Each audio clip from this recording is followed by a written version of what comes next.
messieurs, c'est assez incroyable. Vous en voyez pas tous les jours.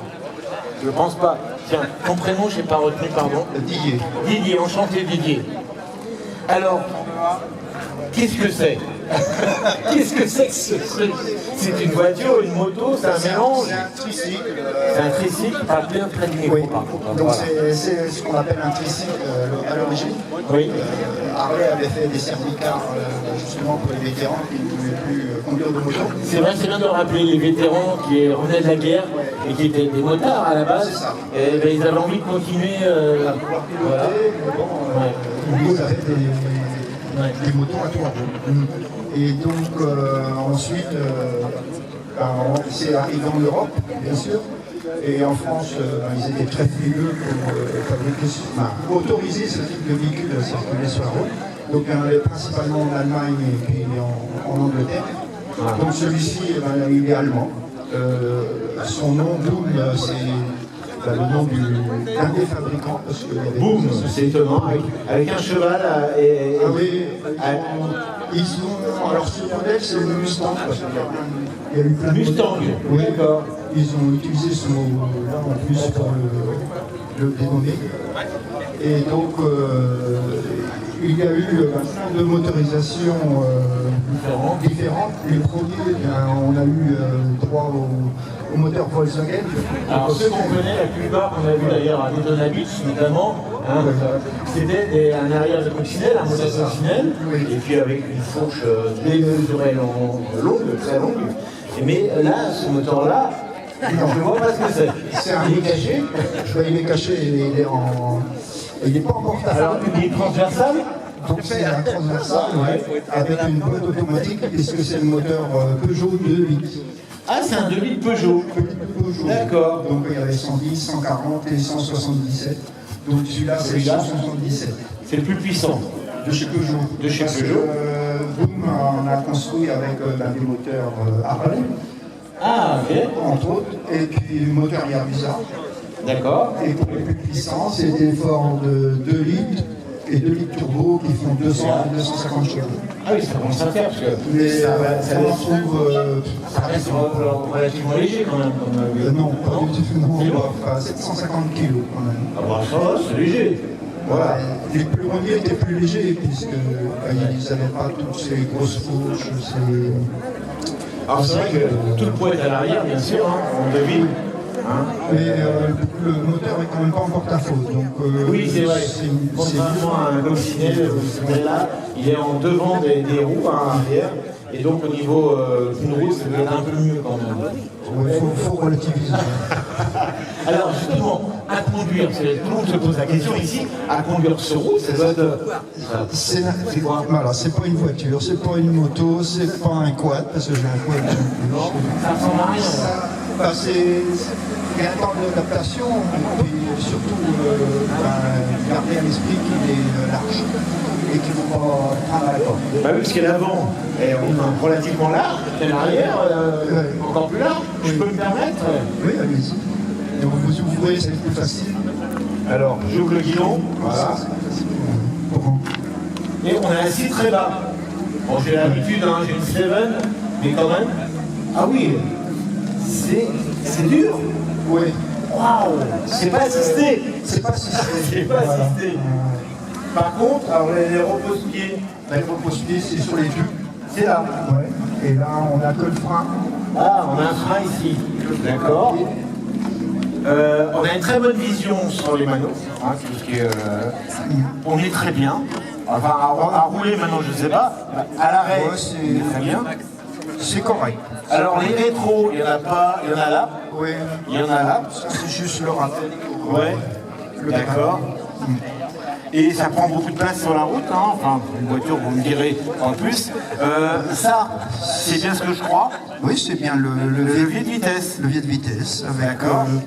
Il y a le mode sport, comme sur la Peugeot, et puis et là, on peut passer les vitesses avec un bouton éventuellement. Avec un bouton et... Ça fait combien de temps que tu l'as, ce véhicule? Ça va faire 2 ans. T'as beaucoup roulé, on roule beaucoup avec avec ce genre de véhicule ou on fait juste des... On fait des balades, moi Ouais, des balades. c'est juste pour le... Alors tu fais des balades tout seul ou avec d'autres groupes J'ai fait des sorties en groupe, non. Le dernier, je fais la voiture balai. Ah, tu fais le DA, ouais. Ouais. Alors les gens, quand ils te voient arriver avec ça, bien sûr, les gamins sans doute aussi, Oui, bah c'est t'es un extraterrestre. Un peu, quelque part. pas un extraterrestre, c'est juste des véhicules qui... Moi j'ai de l'admiration pour ceux qui ont proposé ces... Oui, les ingénieurs qui ont conçu ça, franchement, moi j'adore les véhicules qui sortent de l'ordinaire, et là, il n'y a pas plus. Hein, franchement, qui c'est qui verrait bien conduire ça? Jean-Louis? Non, non? Non, tu préfères ta Lotus, toi? Bon. Toi, ta Suncar? Non? Tu t'échangerais? Ils ont un a priori, ils sont là, ouais. Faut voir. Voilà. Donc c'est 2 places bien sûr. Oui, Hein. alors il y a 3 places aussi. 3 places, Ça comment existe, ça? ouais. Oui, il y a 2 places. Je vois pas. Il y a eu des modèles avec 2 places derrière. Ah là ici plus large. D'accord. Oui, oui. Alors, ce qui est bien c'est que le passager, lui, il met ses pieds là. Oui. Hein, il voit au-dessus Oui. du pilote. Ah oui, pour le passager, c'est idéal. Alors quand on part en week-end, on est 2, les bagages. Ah, voilà, la question. Il y a du coffre. Il y a du coffre. Bon. Ah bah oui, parce que le moteur est avancé, donc on doit avoir un petit logement. On voit bien Mustang là. Ouais. Ah bon, bien. Alors ceux qui ont des Seven, diront, c'est plus grand que... Alors celle qui était là, qui vient de partir, la Seven, c'est pas aussi grand que ça. Donc... Le seul bémol, c'est que si on fait les courses, on va vite. Ah bah voilà. Pas de denrées périssables, bien sûr, parce que là, le lait va tourner vite fait, voilà, bien sûr. Ou alors vous mettez ça dans un petit sac réfrigéré et pas trop longtemps. À la limite. On a un attelage, c'est surprenant, donc ça veut dire qu'on peut atteler peut-être pendant 500 kilos, donc c'est pas énorme, mais bon. ça peut dépasser pour partir 8 jours. Mini caravane. Mini, mais c'est possible. Vous savez, quand on regarde de l'arrière comme ça, il y a même un petit aileron pour le look. Et vous avez le coffre, il est assez profond, et on peut en rajouter là. Éventuellement, mettre une valise. Une valise ou un sac souple. Ouais. Voilà. Là, c'est quoi? C'est l'aération du moteur? Oui, c'est juste pour faire respirer. Le moteur, on ne le voit pas. Hein, on peut le voir. On peut le voir. Écoutez, on nous propose, moi je dis oui, pour voir ce moteur quand même, parce qu'il sait Papa 35. Ah, c'est lourd quand même. Hein. C'est bon. D'accord. Il y a 2 vérins en bas. Alors bien sûr, c'est du polyester. Hein. Là, on voit bien ce moteur Peugeot. Le réservoir est placé. Tiens, je te rends au micro. Alors, le Le réservoir réservoir est placé sous le premier aluminium. en inox. Qui est en inox, pardon, en aluminium, et il contient combien à peu près? Ça va faire 25-30. est-ce que j'allais dire 25 D'accord. Là, on a regardé le freinage, le servo-frein, le maître cylindre, vous voyez, la batterie qui est accessible. Hein, comme tout le moteur est là, on va essayer de mettre du poids un peu pour équilibrer. Donc c'est une suspension spécifique qui a été fabriquée par le constructeur. D'accord. C'est signé Réglable, hein, les ressorts réglage potentiel. Voilà. Avec, tout ça, c'est spécifique au modèle. Hein, les triangles en aluminium. De toute façon, ils ont fait sur le châssis aussi, mais ils ont fait leur propre système de suspension. On voit bien que le châssis tubulaire, on le voit bien, hein, qui est très gros, hein, qui est très très costaud. Alors le fabricant par contre n'existe plus. C'était un gros fabricant comme Iveco. Il a mis la clé sous la porte. Non, il est décédé. Et personne n'a repris derrière. D'accord. La production, à peu près, tu connais, non? Non.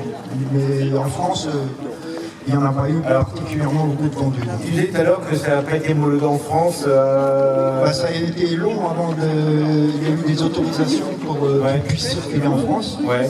Et là, aujourd'hui, tu as une carte grise normale. Oui, non, il a été vendu en France. Il a quel âge déjà Et il est 2016. Ah oui, c'est pas vieux. Non, celui-ci est vraiment pas... Ouais, d'accord. Alors tout ça, ce qu'on voit là, c'est des protections pour les pilotes et les passagers. C'est des options. Parce qu'il y en a qui n'ont rien parfois. Ouais. Ils ont juste, Une sorte de gros pare-choc pour parce que c'est vrai que quand tu es là, quand tu vas passer un poids lourd, quand même, tu te dis, est-ce qu'il m'a vu? ouais, voilà. Non, À l'avant, on a une suspension pareil, spécifique. Ouais. hein, qui est que d'un côté d'ailleurs, non des deux côtés également. C'est très beau, les phares c'est pareil, hein, c'est impressionnant, c'est très très beau, très esthétique. Alors bien sûr à l'avant on a une roue moto, ça y ressemble, C'est ça, c'est une roue moto, Oui. et à l'arrière bien sûr on a des roues voitures. Voilà. Alors, on n'achète pas ça par hasard. Tu l'as acheté comment? Pour le look? Je l'ai acheté pour le permis. Voilà. Je sais pas que j'en ai croisé. Ouais. T'as un motard à la base? Je suis motard aussi. Ouais, permis. t'as d'autres machines? Quel permis? Permis voiture ou moto? Oui, alors pour les permis, si vous avez le permis moto gros cul, bien sûr, là, il n'y a pas besoin de conduire. Et là, Si vous avez le permis voiture, vous avez un petit stage, on dit d'une journée, mais en réalité c'est une après-midi, pour avoir le droit de... D'accord. Et le stage, on fait où? Chez un concessionnaire. Oui. Et il y en a un dans la Manche, celui qui vend du Révaco, entre autres. Ouais, ça, on n'en trouve pas partout avec des Non, conditions. non, il y a un an, et puis dans la Manche. D'accord. Après, il faut... Ouais. Je fais le tour hein, parce qu'il est magnifique, quel que soit l'angle, c'est impressionnant. Hein, comment vous trouvez, amis public, ce véhicule, ce trike? Il est incroyable. Aujourd'hui, combien ça peut valoir, ça? Celui qui dirait, j'en achèterais bien, à peu près? Et ça va une fourchette de 20 à 40. De 20 à 40 000 euros. Ouais. D'accord, suivant Les options, l'âge. D'accord. Non, c'est pas si lourd que ça, hein. Je pensais que 750 kilos. Non, ouais, c'est pas tant que ça. C'est très léger. Il n'y a pas de carrosserie, déjà il n'y a pas de pare-brise, donc déjà c'est assez incroyable. Et les jantes arrière sont impressionnantes. Hein. Pareil. Et puis c'est... moi, ce que j'ai trouvé, c'est pas un chrome, c'est un coup mat. Et quand tu es sur la route, la vitesse de pointe, c'est pas le but bien sûr, mais c'est donné pour combien? En général, tous les véhicules, je les teste, donc Oui. là, il fait 180. 180 km/h. D'accord. Et là, il ne faut pas avoir un casque jet. Au début, je mets un casque jet. Ouais, parce que là, au-delà de 110. Là, c'est considéré comme une moto, tu es obligé d'avoir un casque, bien sûr. Oui, bien sûr. Mais je me suis fait avoir le premier. La prise au vent aussi, elle va être. Non, ça va. Non, ça va. Ouais, on est un peu protégé, mais pas la tête. D'accord. Et c'est vrai que là, il faut un casque profil. Ouais. Assez incroyable, hein. Comment vous le trouvez ce véhicule? Incroyable. Qui c'est qui se verrait bien conduire ça ou acheter ça? Levez la main. Ah, ils sont pas nombreux quand même. Non. Ah si, il y en a bien. Ouais. Ben, moi aussi. Pourtant, j'ai conduit dans ma vie pas mal de véhicules différents, mais une petite appréhension, je sais pas. Parce que l'empattement est très long. Hein. Entre la roue arrière et la roue avant, c'est très très long. Je sais pas s'ils sont tous... Ouais, non, regarde. Il y a plusieurs... J'ai conduit des véhicules avec des grands appartements comme ça. Et non, il n'y a pas plus de différence, c'est juste qu'il faut bien garder à l'esprit que la largeur à l'arrière. Ouais. Ok. Et comment vous avez trouvé très bien ce véhicule? Alors vous n'allez peut-être pas l'acheter, vous ne le conduirez peut-être jamais, mais quand même, il a un look, c'est sûr, il ne passe pas inaperçu. Bravo à toi de l'avoir amené ici, d'avoir présenté ce véhicule avec moi. Merci. Bonne journée.